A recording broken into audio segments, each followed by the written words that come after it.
Αυτό το οποίο έχει πει ο Πρωθυπουργός από την πρώτη στιγμή, ότι κάθε ευρώ που περισσεύει από τον προϋπολογισμό επιστρέφει στην κοινωνία. 350 εκατομμύρια ευρώ για τα πιο ευάλωτα νοικοκυριά. Είτε μιλάμε για οικογένειες, είτε μιλάμε για χαμηλοσυνταξιούχους. Θα εξειδικευτούν αργότερα από τον αρμόδιο υπουργό, τον κύριο Χατζηδάκη. Αυτό που έχει σημασία είναι ότι η οικονομία, όταν πηγαίνει καλά, δεν μιλάμε για ένα θεωρητικό σχήμα, αλλά για κάτι πολύ πρακτικό. Μιλάμε ότι έχει τέτοια περιθώρια η κυβέρνηση να στηρίζει τους πιο ευάλωτους, πέραν από τους δρόντες στην οικονομία, οι οποίοι βλέπουν τις δουλειές τους να αναπτύσσονται, τα βασικά μακροοικονομικά μεγέθη να πηγαίνουν καλύτερα, από σημείωση, για παράδειγμα, της ανεργίας, που σημαίνει έξτρα εισόδημα για πολύ κόσμο που ήταν στο περιθώριο. Αυτό τι σημαίνει? Ότι έχουμε μια μεγάλη ευθύνη να συνεχίσουμε αυτή την πορεία. Και ευτυχώς και με βάση προβλέψεις της Ευρωπαϊκής Επιτροπής που δημοσιεύτηκαν εχθές, φαίνεται ότι η Ελλάδα θα έχει υπερτριπλάσιο ρυθμό ανάπτυξης από ό,τι είναι ο μέσος όρος της Ευρωζώνης.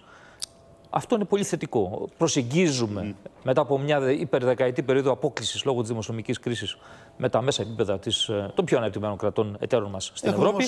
Και επομένως αυτή η πολιτική που στοχεύει στο να αναπτύσσει την οικονομία και να μοιράζει δίκαιο μέρισμα στους πιο ευάλωτους θα συνεχιστεί. Είπε ο Πρωθυπουργός να έχουμε μια τεκμηριωμένη αντιπολίτευση. Εμείς βλέπουμε ξανά λαϊκισμό και μόνο. Γιατί αυτά που ακούγονται για 10.000 αφορολόγητους σε όλα είναι μια αντιγραφή του προγράμματος της Θεσσαλονίκης του κ. Τσίπρα.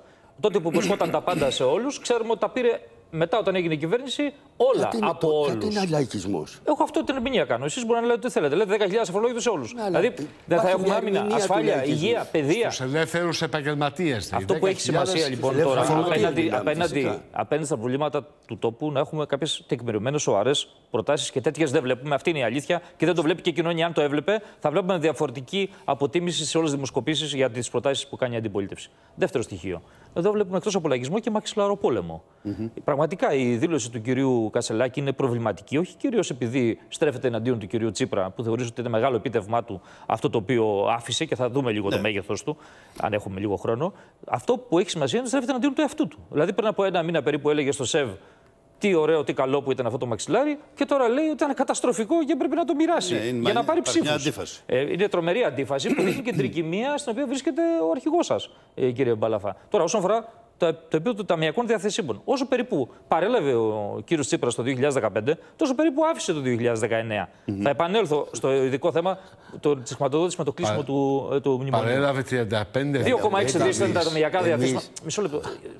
Έχει σημασία, είναι πολύ σύντομο. 2,6 δις τα ταμειακά ρευστά διαθέσιμα παρέδωσε η κυβέρνηση Σαμαρά, και 13 δις περίπου τα χρήματα που είχαν οι φορείς του δημοσίου, τα οποία ήταν κατευθυμένα στην Τράπεζα της Ελλάδας και γινόταν ρέπος για να μην εξαρτώμαστε συνέχεια από την εκταμείευση των δόσεων των δανειστών. Αντίστοιχα, αυτά τα ποσά, λίγο παραπάνω στους φορείς, παρέδωσε ο κύριος Τσίπρας το 2019, με μια διαφορά. Ότι στο κλείσιμο το 2018 των υποχρεώσεων των μνημονιακών επέλεξε να πάρει κάποια ταμειακά διαθέσιμα δεσμευμένα, όχι να τα πάρει τα ξοδέψει ο Μητσοτάκης, όπως θέλει να λέει σήμερα ο κύριος Πολάκης ή οποιοδήποτε άλλος, δεσμευμένα, γιατί δεν μπορούσε η Ελλάδα να βγει στις αγορές, κύριε Μπαλαφά. Και ήταν για 2 χρόνια τα χρήματα που χρειαζόμασταν, περίπου 15 δισεκατομμύρια ευρώ. Αυτά γιατί θα ήταν το κόστος της αναξιοπιστίας του ΣΥΡΙΖΑ.